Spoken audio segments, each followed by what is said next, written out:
الحمد لله رب العالمين والصلاة والسلام على خير خلقه سيدنا ومولانا محمد وآله وأصحابه أجمعين أما بعد۔ آپ حضرات جانتے ہیں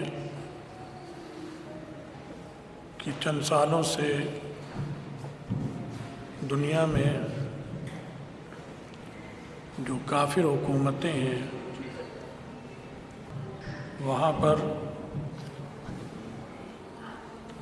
اسلام کے جو بڑے بڑے شاعر ہیں ان کی بے حرمتی اور پامالی کا سلسلہ شروع ہوا ہے، اور وہ دن بدن بڑھ رہا ہے، اور بڑھنے کی وجہ اور یہ اہانت کرنے کی وجہ اور اس کا باعث خود ہم مسلمان ہیں۔ ہماری مسلمانوں کی حکومتیں ہیں۔ ابھی 2-4 دن پہلے پھر قرآن پاک کی بے حرمتی کی بدبخت نے دوبارہ کی، پہلے بھی کی اس نے، اور اس طرح کی کہ اس نے قرآن پاک پر پاؤں رکھا، پھر اسے نظر آتش کیا۔ تو اللہ میاں کا تو اس سے کوئی نقصان نہیں ہوتا، اور ہم سارے مسلمان قرآن کے حافظ ہو جائیں، سب حافظ قرآن ہو جائیں، تو اللہ تعالیٰ کو کوئی فائدہ اس کا نہیں ہوگا۔ اس کا فائدہ بھی ہوگا تو ہمیں ہے، اور اس کا نقصان بھی ہے تو وہ ہمیں ہے۔ تو مسلمان عوام بھی اس کے ذمہ دار ہیں، اور زیادہ بڑے ذمہ دار حکمران ہیں جو اسلامی ممالک میں حکومتیں ہیں، ان میں اکثریت نے نفاق کا لبادہ اوڑھا ہوا ہے۔ نفاق کا لبادہ نہیں کہنا چاہیے، اسلام کا لبادہ اوڑھا ہوا ہے وہ منافق، اوپر سے لبادہ اسلام کا ہے کہ ہم مسلمان ہیں۔ اب اس پر رد عمل آیا فیصل آباد کی جو ایک تحصیل ہوتی ہے جڑا والا، وہاں ہوا، وہ آپ سب کے علم میں۔ وہ لوگوں نے صحیح کیا یا غلط کیا اس سے قطع نظر، اس رد عمل کی ذمہ دار بھی حکمران ہے، کیونکہ ان جیسے اقدامات کے خلاف اگر حکومت صحیح معنی میں کارروائی کرے تو عوام خوش ہو جائیں گے، مطمئن ہو جائیں گے۔ ان کا غصہ جذبہ، حکومت تو ان کا پیش امام ہے ایک قسم کی، جب ان کا پیش امام ایک کارروائی کرے گا، ان کو مکہ مارے گا، ٹھڈا مارے گا، جو مناسب ہے وہ اس پر وار کرے گا، تو وہ گویا عوام نے کیا وہ وار، عوام خوش ہوں گے۔ ان کے اندر اس نوعیت کا رد عمل اور شدت پیدا نہیں ہوگی۔ اب اتنی دفعہ یہ چیز ہوئی ہے ان کافر حکومتوں کے خلاف، پورے عالم اسلام کی حکومتوں نے، ہماری حکومت سمیت، کوئی اقدام جاندار نہیں کیا ان کے خلاف۔ ان سے تجارت اسی طرح جاری ہے، ان سے سفارت اسی طرح جاری ہے، سفارتی امور میں بھی کوئی فرق نہیں آ رہا، تجارتی معاملات میں بھی کوئی فرق نہیں آ رہا، سیاحتی اس میں بھی کوئی فرق نہیں آ رہا۔ ان سے سیر و تفریح کے تبادلے، اس کے دورے، سیر و تفریح کے ویزے، تجارتی ویزے سب دے رہے ہیں۔ وہ ہم اتنی آزادی سے ان کے ملک میں نہیں جا سکتے جتنی آزادی سے وہ ہمارے ملکوں میں آتے ہیں۔ ہمارے لیے ویزا حاصل کرنے کے لیے وہ سہولت نہیں ہے جو ان کو حاصل ہے مسلمان ملکوں میں پہنچنے کے لیے۔ بعض دفعہ تو انہیں ویزے کی ضرورت ہی نہیں، پاسپورٹ جیب میں رکھیں، جہاز میں بیٹھیں، کراچی، لاہور، اسلام آباد آگے، ایئرپورٹ پر ویزا مل جائے گا ان کو۔ آپ میں سے کسی کو انگلینڈ کا ایسے ویزا ملتا ہے؟ جرمنی کا ویزا ملتا ہے؟ ڈنمارک کا، سویڈن کا، ناروے کا، بیلجیم کا؟ کہیں کا بھی نہیں ملے گا۔ فرانس کا کسی ایک آدمی کو بھی ایسا ویزا نہیں ملے گا۔ تو وہ تو آپ کے ساتھ اور ہمارے ساتھ نوکر چاکروں والا معاملہ کرتے ہیں، اور پھر اوپر مزید اہانت کرتے ہیں اس کے بعد پھر بھی یہ بے غیرتی حکمرانوں کی اور بے حسی، تو یہ منافقت نہیں ہے تو اور کیا ہے؟ تو یہ جو عوام میں رد عمل آ رہا ہے، اب ان کے خلاف مقدمہ بنائیں گے، اس کے خلاف بنائیں گے، اس کے بنانے، اسے جیل میں ڈال دیں گے، اسے جیل میں ڈال دیں گے، اسے جیل میں ڈال دیں گے، پھر ان کے پیسے، پھر آگے اب رشوت چلے گی۔ ان جیلوں میں ڈالنے سے عید پولیس کی ہو جاتی ہے، ججوں کی ہو جاتی ہے۔ وہ کہتے ہیں کہ ہمارا بزنس شروع ہو گیا۔ اب وہ اگر اپنے وارث سے ملنے جا رہے ہیں حوالات میں تو بھی پولیس کا مٹھی گرم کریں گے، جیل میں ملنے جا رہے ہیں تو بھی پولیس کی مٹھی گرم کریں گے، ضمانت کا مسئلہ ہے تو عدالتی جو اتنے وہاں ریڈر بیٹھے ہوتے ہیں ان کی مٹھی گرم کریں گے، تو پیسے تو نہیں مل رہے ہیں، وہ بے غیرت پیسے لے رہے ہیں، ادھر ناموس رسالت پر مذاق اڑ رہا ہے اور وہ پیسے اس پر اپنی دکان چلا رہے ہیں۔ وہ قرآن کی اہانت ہوتی ہے، اور یہ مسلمان کہلانے والے اپنی دکان چمکنے کی خوشی منا رہے ہیں۔ تو یہ جو منا رہے ہیں یہ حکومت ہی تو ہے۔ تھانے دار کیا ہے؟ حکومت۔ تھانے دار SHO حکومت، ریڈر جو بیٹھا ہے وہ حکومت، جو وثیقہ نویس بیٹھا ہے کچہریوں میں حکومت نے لائسنس دیا ہے تو وہ یہ کام کر رہا ہے، جو جج لے رہا ہے وہ بھی حکومت، جج کے آگے کارندہ ہے وہ بھی حکومت، جو وکیل لیتا ہے دبا کے فیس ظالمانہ وہ بھی حکومت، کیونکہ حکومت نے اس کو وکالت کا لائسنس دیا ہے تب وہ وکالت کرتا ہے۔ آپ جا کے نہیں کر سکتے وکالت، لائسنس دیا ہوا ہے حکومت نے اسے۔ تو ادھر ناموس کے ساتھ یہ ہوتا ہے، ادھر وکیل بھی ڈٹ کر کہتا ہے کہ ہمارے نبی کی توہین ہو گئی، لیکن جب نبی کی توہین سے متعلق کیس آتا ہے تو وہ جیب پوری گرم کرتا ہے۔ وہی وکیل پیسے لینے میں ترس نہیں کھاتا، یہ نہیں کہتا کہ یہ ناموس کا مسئلہ ہے، اس پہ میں فیس لیے بغیر لڑوں گا، اس کا مقدمہ بغیر فیس کے لڑوں گا، یہ نہیں کہتا۔ تو اس وکیل میں، اور اگر ایک ہندو وکیل کریں آپ اس کام کے لیے، ہندو وکیل بھی ہمارے ملک میں، پاکستان کا کتنا بڑا جج ابھی ہندو ہی تو تھا، ریٹائر ہوا ہے، تو ایک ہندو وکیل بھی یہی کرے گا۔ کوئی قادیانی وکیل اگر ہوگا وہ بھی یہی کام کرے گا، پیسے لے گا پھر آپ کا کام کرے گا۔ اور عیسائی وکیل ہوگا، عیسائی بھی ہمارے ملک میں، تھانے دار بھی ہیں، پولیس میں بھی ہیں، وہ بھی یہی کرے گا۔ وہ تو کر رہا ہے، سمجھ میں آتا ہے، اس کا دین نہیں ہے، اس کا مذہب نہیں ہے، اس کا ایمان نہیں ہے قرآن پر، کتاب اللہ پر، رسول اللہ صلی اللہ علیہ وسلم پر، وہ تو ٹھیک ہے، سمجھ میں آتا ہے کہ اپنا ایک کام کر رہا ہے، لیکن یہ تو دینی فریضہ ہے، اس دینی فریضے پر بھی سودے بازی کرتا ہے وکیل بھی، جج بھی، تھانہ بھی، سب کے سب۔ تو یہ ساری چیزیں مزید اندر لاوا پکے گا، اب انہیں ماریں گے، انہیں پیٹیں گے، جو اصل ذمہ دار ہیں انہیں کچھ نہیں کہہ رہے، یہ جو لوگ ہیں ان پر کارروائی شروع کر دیتے ہیں۔ بات بری ہے، تعریف نہیں کر رہے اس کی ہم، جو ان لوگوں نے کیا، ان کے گرجا گھر جلا دیے اور یہ کر دیا وہ کر دیا، اس کی تعریف ہم نہیں کر رہے، لیکن ہم اس کا ذمہ دار، اس کے اصل ذمہ دار کون ہے وہ نشاندہی کر رہے ہیں کہ وہ خود حکومت ہے اور حکومتی ادارے ہیں۔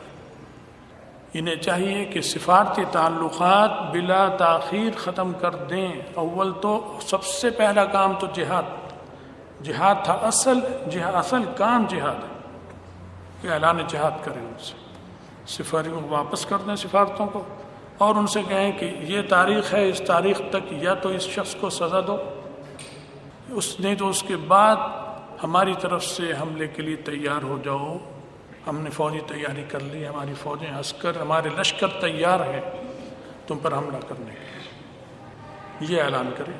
اصل علاج یہی ہے۔ سعودی عرب کو بھی یہ کرنا چاہیے، پاکستان کو بھی یہی کرنا چاہیے، ترکی کو بھی یہی کرنا چاہیے، بنگلہ دیش کو بھی یہی کرنا چاہیے۔ تباہ ہو جائیں گے، بلڈنگ گر جائے گی، ایمان تو مضبوط ہو جائے گا، بلڈنگ گرنے دو۔ ایسی بلڈنگ کو کیا کرنا ہے؟ ایسی بلڈنگیں تو امریکہ میں بھی ہیں، ہندوستان میں بھی ہیں، بہت بڑی بڑی، ہمیں ان عمارتوں کا، ان بلڈنگوں کا کیا کرنا ہے؟ ایمان سے قیمتی اور ایمان سے بڑی کوئی چیز نہیں۔ فوج کس لیے ہے؟ ہتھیار کس لیے ہیں؟ وہ اس لیے تو ہیں کہ ضرورت پڑے تو اللہ کے کلمے کے لیے، اللہ کے دین کے لیے میدان میں نکلیں، لیکن نہیں نکل رہے۔ ابھی ایک اداکار یا فٹ بال کا کھلاڑی غالباً سعودی عرب بھی اپنے یہاں چیزیں کر رہا ہے، انہیں بلا کے رکھ رہا ہے، ایک اداکار برازیل کا ہے یا کہاں کا ہے مجھے معلوم نہیں اس وقت، وہ سعودیہ میں اسے دعوت دی ہے حکومت سعودیہ نے، ہر مہینے کتنے کروڑ روپیہ ماہانہ اسے دیں گے، ایک بنگلہ دیں گے 25 کمروں کا، 3 گاڑیاں دیں گے قیمتی ترین، 5 ملازم دیں گے، اور آنا جانے کے اخراجات وہ بھی حکومت دے گی، سعودی حکومت دے گی اس کو۔ ایک کافر کھلاڑی کے لیے، کھلاڑی کا اعزاز دیکھیں۔ وہ ہمارے جامعہ مدنیہ جدید کا جو واٹس ایپ کا مجموعہ ہے اس میں وہ آیا ہوا ہے، وہ انگریزی میں لکھا ہوا ہے، اس کا اردو کا ترجمہ بھی لکھا ہے، مجھے وہ ساری مراعات یاد نہیں ہے جو اس میں لکھی ہیں، اس کی کئی کروڑ روپے تنخواہ ہے ماہانہ کی، وہ مجھے اب یاد نہیں رہا کتنے کروڑ ہے، ان کروڑوں میں ہے ماہانہ اس میں،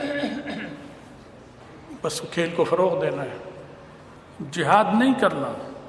اسرائیلی اپنے ہر بچے کو فوجی تربیت دے رہے ہیں اسکولوں میں، اور تعصب کی بنیاد پر دے رہے ہیں کہ مسلمانوں کا نعرہ ہی ان کا مسلمان اور عرب نفرت ہوتا ہے، ان کو دے رہے ہیں۔ عورتوں کو تربیت دے رہے ہیں، باقاعدہ عورتوں کی فوجی دستے ہیں اسرائیل میں بنا رکھے ہیں، تو وہ تو یہ کریں تو ٹھیک ہے، اور ہم کریں تو دہشت گرد ہے؟ نہیں، ہم اصل میں منافق ہیں، ہم عوام میں بھی منافقت رچ بس گئی ہے، اور حکمرانوں میں تو پوری طرح رچی بسی ہے، اپنا دین، ایمان، ضمیر، عصمت، عزت، ہر چیز بیچنے کے لیے تیار ہیں یہ سارے کے سارے۔ جنہیں پکڑا ہے ٹھیک ہے، وہ برا کیا انہوں نے، لیکن انہیں سزا دینا، سخت سزائیں دینا تمہارا حق نہیں بنتا۔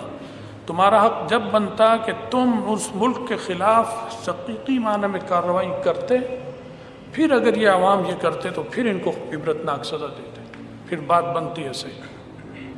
یہ تو عوام نے جو کیا یہ تو تمہارے لیے سہولت کر دی کہ تم باہر کی دنیا سے کہہ سکتے ہو کہ ہم مجبور ہیں جہاد کرنے پر، کیونکہ ہمارے عوام میں یہ رد عمل آ رہا ہے، ہمارے اپنے حالات خراب ہو رہے ہیں۔ یہ بہت بڑا سیاسی اور وزنی موقف ہے آپ لوگوں کا۔ آپ کر سکتے تھے کہ ہمارے عوام اس چیز کو تیار نہیں ہیں، ہمارا اقتدار اور ہمارے اس تمام ایوان ان کے بہہ جائیں گے ان کے غیظ و غضب میں، لہٰذا ہم یہ اقدام کر رہے ہیں، یہ ہمارا حق ہے۔ اعلان کریں، سفارتی تعلقات توڑیں، تجارت بالکل ختم کر دیں، بند کر دیں، دیکھیں کیسے ٹھیک ہوں گے انشاءاللہ، سیدھے ہو جائیں گے، کیونکہ یہ ہیں ہی بے غیرت لاتوں کے بھوت، باتوں سے نہیں مانتے، کیونکہ یہ اپنے نبیوں کی بھی توہین کرتے ہیں، ان کی کتابوں میں لکھی ہوئی ہے، اس توہین کو پڑھتے پڑھاتے ہیں، تو ایسے بے غیرتوں کو آپ غیرت کا سبق سمجھائیں گے تو وہ سمجھ ہی نہیں آئے گا انہیں کہ یہ توہین ہے ہمارے نبی کی، وہ اسے کہیں گے یہ توہین کیا، ہنسیں گے آپ کو، تو جو بے شرم جو ہے ہی بے غیرت، اس کو کیسے غیرت کا سبق سکھا سکتے ہیں؟ بے غیرت اور بے شرم کو تو مارا جاتا ہے، وہ لاتوں سے، مکوں سے، گھونسوں سے سیدھا ہوتا ہے، وہ بات سے سیدھا نہیں ہوتا۔ قرآن پاک میں آ گیا وَغْلُظْ عَلَيْهِمْ، ان پر خوب سخت ہو جاؤ۔ قرآن نے پالیسی دی، سیاسی پالیسی بھی یہی کہ سیاسی پالیسی میں بھی غلظت ہونی چاہیے تمہاری، اور تمہاری فوجی کارروائیوں میں بھی غلظت ہونی چاہیے۔ فوجیوں کو سکھایا جاتا ہے کہ یہ آپریشن جو تم نے کرنا ہے یہ بے رحمی سے کرنا ہے، پاکستانی فوجیوں کو بھی سکھایا جاتا ہے، ہندوستانی بھی سکھاتے ہیں، امریکی، چینی بھی سکھاتے ہیں کہ بعض کارروائیاں ایسی ہوں گی کہ اس میں ترس اور رحم بالکل نہیں کھانا ہو، تو یہ ہم نے اپنے فوجیوں کو یہ تربیت دے رکھی ہے کہ بعض کارروائیاں ایسی ہوتی ہیں، تو یہ کارروائی بھی تو ایسی ہی ہے، اس میں ترس ورس کا کوئی سوال ہی نہیں ہے، کیونکہ انہوں نے سنگ دلی کی حد کر دی ہمارے خلاف۔ جب وہ کسی قسم کا ترس نہیں کھاتے تو آپ کو کیوں ترس آ رہا ہے؟ تو بہرحال اصل ذمہ دار حکمران ہے، اصل ذمہ دار اول آخر حکمران ہے، وہاں اہانت ہوئی تو اور یہاں گڑبڑ ہوئی تو دونوں کی ذمہ دار ہماری حکومتیں ہیں، اور بہت خطرناک حالات ہیں۔ اللہ کی پکڑ اور عذاب ہم پر متوجہ ہو سکتا ہے، زیادہ خطرہ ہم پر ہے، سویڈن اور کافروں پر نہیں ہے۔ لا تسبوا الذین یدعون من دون اللہ فیسبوا اللہ بغیر علم، جو کافر ہیں ان کو گالم گلوچ نہ کرو، وہ جواب میں، کیونکہ وہ تو ہیں گلیر، وہ جواب میں گالی کریں گے، دیں گے اور اللہ کو دیں گے۔ قرآن نے بتایا یہ ان کا سیاسی مزاج، یہ ان کا دینی مزاج، مذہبی مزاج قرآن بتا رہا ہے۔ فیسب اللہ عدوا بغیر علم، یہ اللہ کو گالی دیں گے، تم گالی نہ دو، ہاں چانٹا مارو، یہ نہیں کہا قرآن نے کہ چانٹا مت مارنا، ہتھیار مت اٹھانا ان کے خلاف ورنہ تمہیں نقصان ہوگا اور یہ اللہ اور رسول کو گالی دیں گے. نہیں، ہتھیار اٹھاؤ گے تو تابع دار بن جائیں گے تمہارے، کیونکہ لاتوں کے بھوت ہیں، تب باز آئیں گے ورنہ باز نہیں آ سکتے. کہیں حدیث میں قرآن میں نہیں ہے کہ ان کے خلاف ہتھیار مت اٹھانا، ان سے نرمی سے بات کرنا، یہ کہیں نہیں آتا. گالم گلوچ سے منع کیا ہے، گالم گلوچ، کیونکہ یہ کمینوں کی چیز ہے، یہ بہادر کا شیوا نہیں ہے.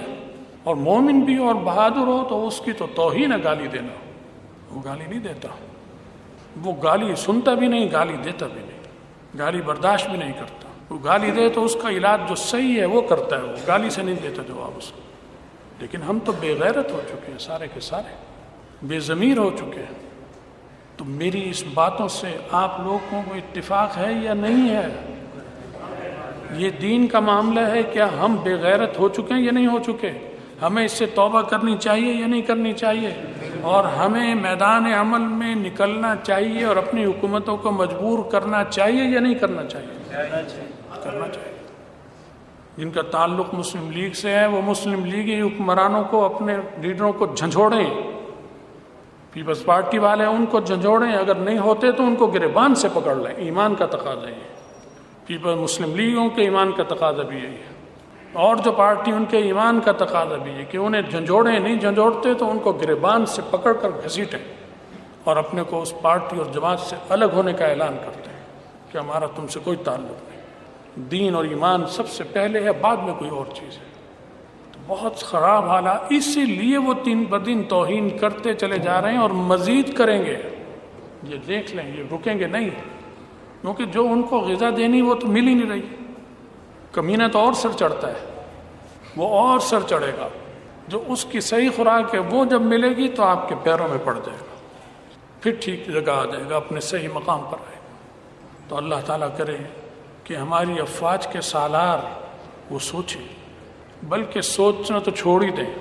آج تک سوچ ہی رہے ہیں 76 سال سے. یہ جب سوچتے رہیں گے تو پھر یہ سارے کے سارے مفکر بن جائیں گے، مفکر اعظم بن جائیں گے. ایک مفکر ہوتا ہے وہ کہ جو فکر کرتا ہے، سوچتا ہے، پھر اگلا قدم اس پر عمل کرنے کا ہوتا ہے. ایک مفکر ہوتا ہے وہ سوچتا ہے، سوچنے کے بعد ایک نتیجے پہ پہنچتا ہے تو پھر ڈر کے مارے پھر سوچنے بیٹھ جاتا ہے، پھر کسی نتیجے پہ پہنچتا ہے تو پھر ڈر کے مارے وسوسہ کوئی آیا پھر سوچنے بیٹھ گیا. ہمارے مفکر سارے اس قسم کے جو 76 سال سے سوچ رہے ہیں. اب سوچنا چھوڑ دو، اب فکر چھوڑ دو، میدان عمل میں آؤ. سوچ و بچار صرف کرتا رہے انسان تو وہ کسی کام کا نہیں ہوتا. اس کا سوچنا نہ سوچنا برابر ہے. سوچے تو وہ جس کا کوئی اس کے بعد پھر اس پہ عمل کرے، ورنہ بیکار ہے سوچنا. آپ ایک کارخانہ بنانا چاہتے ہیں، سوچ و بچار کے بعد اگر اس کا سنگ بنیاد رکھ کر رات مزدور نہیں لگائیں گے تو آپ کی سوچ بچار بیکار. اور سوچ کے بعد آپ نے پیسے خرچے اور رات مزدور لگائے، ٹھیکہ کیا، کام شروع کرا دیا، تو یہ سوچ، یہ عمل، سوچ کے بعد یہ عمل ہو رہا ہے تو اب فائدہ ہو رہا ہے. صرف سوچ سے کیا ہوگا؟ سوچ سے کچھ نہیں ہوگا. تو 76 سال سے سوچ بچار کر رہے ہیں. اتنے بڑے حکیم مت بنے، اتنے بڑے مفکر بننے کی ضرورت نہیں ہے. یہ فکر مفکر، یہ ذلت کا طوق ہے اس قسم کا مفکر بننا. یہ ہم اپنے آپ کو تسلی دیتے ہیں کہ ہم سوچ رہے ہیں، ہم سوچ رہے ہیں. دنیا میں حقیر اور ذلیل سمجھتے ہیں اور یہ چلتا رہے گا سلسلہ اسی طرح ذلت کا جب تک ہم مسلمانوں کی بدعملی ایسی چلے. ہر مسلمان جھوٹ بولتا ہے، ہر مسلمان ملاوٹ کرتا ہے، رشوت لیتا ہے اور رشوت دیتا ہے. اپنے گریبانوں میں سب جھانکیں، مذہبی لوگ بھی جھانکیں، نمازی بھی جھانکیں، ہادی بھی جھانکیں. کیا یہ نہیں ہے؟ کون ہے اس سے بری؟ دھوکہ دیتا ہے، نماز میں ڈنڈی مارتا ہے. دھوکہ، جھوٹ، طمع، لالچ، کسی کا پیسہ ہاتھ میں آ جائے صحیح امانت کے نام سے ختم. ہر طبقے کا یہ حال ہے. پھر ہم چاہتے ہیں کرامت ہو جائے، کوئی معجزہ ہو جائے اور ہم اللہ میاں کے لاڈلے ہو جائیں. یہ تو یہودیوں کی سوچ ہے کہ دنیا کی ہر خباثت کرتے ہیں اور کہتے ہیں جہنم میں ہم نہیں جائیں گے، تم جاؤ گے. مسلمانوں سے کہتے ہیں ہم جہنم میں نہیں جائیں گے اور ہم اللہ کے لاڈلے ہیں، یہ یہودی کہتے ہیں. وہ یہودی طرز عمل اور طرز فکر ہم مسلمانوں میں آ گیا. لہٰذا اللہ سے توبہ کرو، استغفار کرو، یہ انتظار نہ کرو وہ ٹھیک ہوگا تو میں ہو جاؤں گا۔ قبر آپ کی الگ ہوگی، ہر ایک کی الگ الگ، وہ ٹھیک ہو یا نہ ہو، قبر میں اپنے آپ اپنے عمل سے واسطہ اس آدمی کا خود پڑے گا، کسی اور کا نہیں پڑے گا۔ اپنی قبر درست کرنے کی فکر کریں، عورت بھی مرد بھی ہر ایک۔ اللہ تعالیٰ ہمارے حال پہ رحم فرمائے اور ہمارے عالم اسلام میں بیداری پیدا فرمائے، غفلت دور کرے، اس ذلت کے گڑھے سے ہمیں نکالے، ہم سب کا خاتمہ ایمان پر فرمائے، اور آخرت میں رسول اللہ صلی اللہ علیہ وسلم کی شفاعت اور ان کا ساتھ نصیب فرمائے۔ وآخر دعوانا الحمد للہ۔